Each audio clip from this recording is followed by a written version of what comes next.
York Times columnist Nicholas Kristof touched off a firestorm last week when he published an open letter on his blog from Dylan Farrow, the adopted daughter of Mia Farrow. The 29-year-old claims she was molested by filmmaker Woody Allen 20 years ago when he was romantically involved with her mother.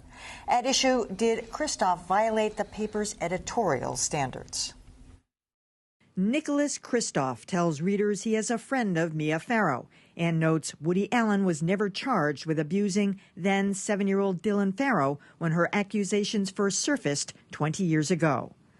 Then Kristof writes, "It's time for the world to hear Dylan's story in her own words. She paints an ugly picture. I didn't like it when he would place his head in my naked lap and breathe in and breathe out. And with that, the whole sordid affair was up for public debate yet again." I think these accusations are absolutely abominable and not true. I have rarely seen a father as sensitive and as loving and as caring as Woody is. Also weighing in, Robert Wyde, producer of a Woody Allen documentary, who claims to be allergic to gossip and tabloids, then goes on at length in the Daily Beast, defending Allen and including the top 10 true-false misconceptions about Woody Allen. But the bigger issue is this: should Nicholas Kristof have printed Dylan Farrow's letter at all? Boston Globe editor Brian McGrory doesn't think so. I feel really squeamish about what they did. Would we allow somebody that kind of voice to take down a very public person and unfounded accusations? I can't say we wouldn't, but it would. The bar would be very, very high in terms of doing it. Meanwhile, New York Times public editor Margaret Sullivan says Woody Allen may be given equal space to respond, something the paper does not normally offer. See, the interesting thing to me about this is that it appeared on Nicholas Kristof's blog, so it wasn't in his column. So does the New York Times see his blog in advance? My guess is they do not. And if they had, would they have said, you know what, that's inappropriate material? I really don't know whether they would have or not. They have allegedly reached out to Woody Allen, or he reached out to them, one or the other way. It'll be interesting to see it because it'll be a week on Sunday, I believe, whether they allow him this forum. If I were him, I wouldn't touch it, but... Yeah, no kidding, you wouldn't touch it. I mean, first of all, this young woman's statement, or whatever you want to call it, was shot to the LA Times first. Yeah. They wisely decided not to run it. I cannot believe anyone is going to defend the Times' decision to run this thing.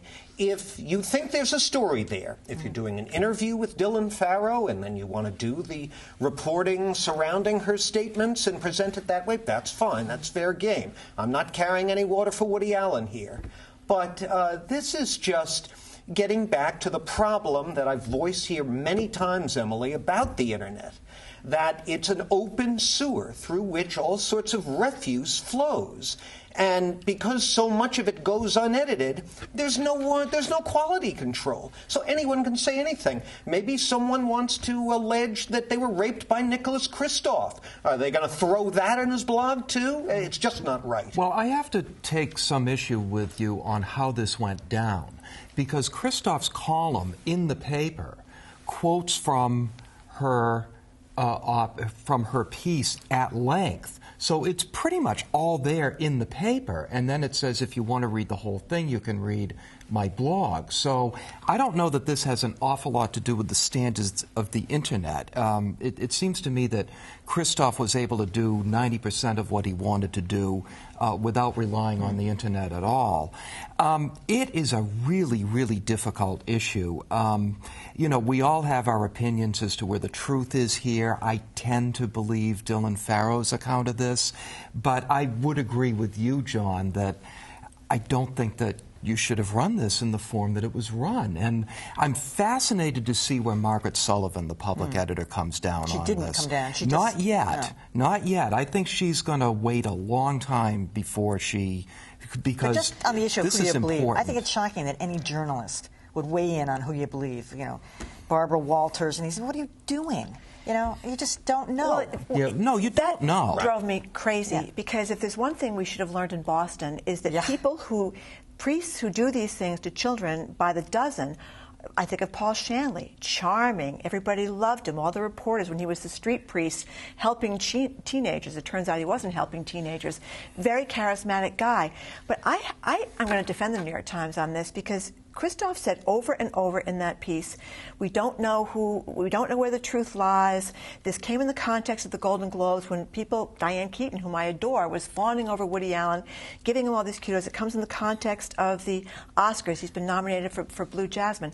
So and this is not as if this accusation came out of nowhere. A judge at the time said there's probable cause to go ahead, but as happens many times, if not half the time, if not more than half the time, in child abuse, sexual abuse cases, they don't go forward because the child is so traumatized. As Dylan Farrow said herself, she had to tell her story multiple times, multiple physical examinations, so they don't go forward, not because there isn't good evidence, but because the child is not going to stand up as a witness. And the last thing that Margaret Sullivan did, which I found shocking, she's the public ombudsman, is she referred people to this piece Robert Wyde. by this Robert Wyde, which when you read it, you thought, this is the piece of journalism she refers you to? I would say Maureen Orth, who is a credible reporter, has done a much better job at this.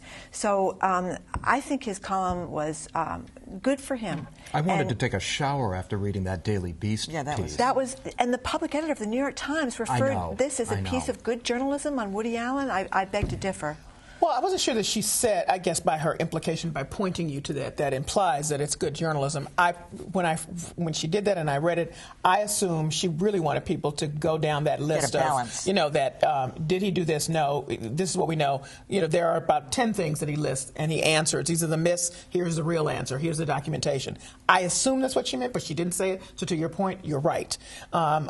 I think that inasmuch as it was in his column, the New York Times did know about it, as I understand. The editor did, and Andrew Leventhal, and he is the one who is now considering whether or not they'll run something from Woody Allen, or when he reached out to him, he may do it or whatever. So that means that he, as many columnists do, have a lot of leeway about how they may do it. And to your point, he did not print the whole letter. He quoted from it in pieces. Now, might be problematic that he said she's a friend of mine, and then because that casts a different light on how he writes. But he did tell it. But he did say it, and Barry did not. But it just leaves you kind of you don't know where to go. Okay, let me make sure I have the ground rules straight now. 30 years ago, someone makes allegations against you. No charges are ever filed. No evidence. No legal evidence is ever. What charges filed? There was a lot of evidence. But no charges were ever filed against Woody Allen in that case. No, right. There was a decision to continue it with probable cause, but that didn't result in a charge or indictment. You're right. 30 years later, you, the subject of this, win an award, and because some people don't like the kudos you're getting, it all comes roaring out, and the New York Times acts as a lightly edited vessel for it. That can't be right. But again, John, we interviewed victims of priests who were never charged either, by the dozen, over and over again, right here in Boston, and we put all those allegations in the paper. Some of them were dead, and some of them were not ever accused. But there was journalism done. There really wasn't much in the way of journalism done here, and that's probably the biggest problem. What John is saying. Yeah. I mean, nobody can argue with that, which is why I liked Kate Blanchett's response to it, which was like, there's a lot of struggle in this family, and let's just leave it at that. We're going to leave it at that, too.